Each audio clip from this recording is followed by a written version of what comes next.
Well, to discuss this a bit further, we're joined with Mr. Jeffery Steinberg, who is the editor of the Executive Intelligence Review, who joins us now on the line from Washington. Mr. Steinberg, thank you very much for joining us here on Press Team. Now, even the U.S. media spoke of the many holes in this Saudi assassination plot when it was first revealed. Why then is this going forward in the United Nations, even though the facts are so fuzzy? That's a very good question. I think that what we're seeing here is a replay of the build-up towards the March 2003 attack on Iraq, and this time the target is Iran. I think it's important to remember that since the late 1990s, a group of neoconservatives and right-wing Zionists in the United States and in Israel prepared a report called Clean Break, in which they said there's 4 countries that are targeted for regime change. Those 4 countries were Iraq, Syria, Iran, and Libya.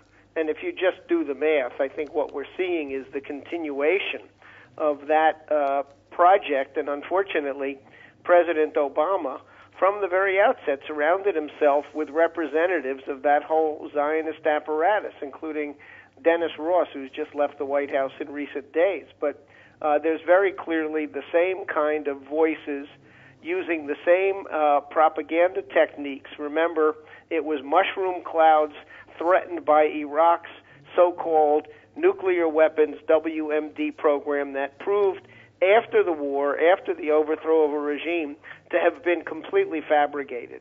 And intelligence agencies know the difference between fabrications and actual intelligence. They're engaged in both, and in this case, I think the point is very clear.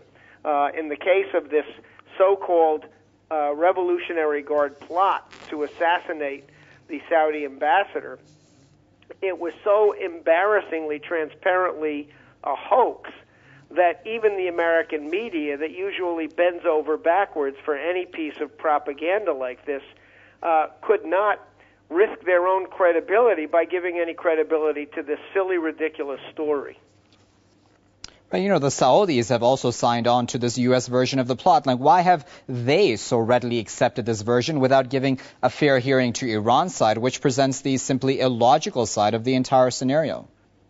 Well, unfortunately, there are leading circles in Saudi Arabia who subscribe to the idea that now is a good time to get Israel and the United States to carry out a military operation against Iran. And I think even the targeting of Syria that's going on right now is to knock out the potential for asymmetric retaliation from nearby Israel if Israel launches a strike on Iran, which is then followed through by the United States. Nobody is confident that President Obama is going to say no if the Israelis demand American follow-on to, quote, finish the job. The resistance in the United States is from the military, from the intelligence community, from professionals who know that there's no basis for war and that a war would very rapidly get completely out of control and could even lead to world war, could even lead to the complete economic disintegration of Europe and the United States if oil prices go up to $200 a barrel. They already went up over $100 a barrel today just because of this insane war rhetoric that's coming out of the IAEA, out of Israel, the United States, Britain, and France. Looking at, this IAEA report and the Saudi assassination plot and all other pressures on Iran, what is the real game plan here? I mean, you've mentioned war. Now, is that just meant to further sideline Iran in the international community, or is there, in fact, something else at play here? No, I think that there is a full-blown desire on some people's part for regime change in Iran.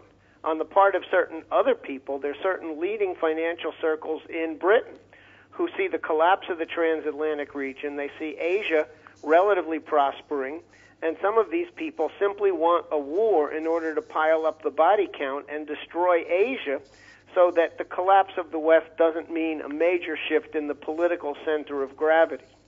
So there's many different reasons. They all have a common feature, which is that they are dangerously insane, and any kind of move towards war at this point will have catastrophic unforeseen consequences.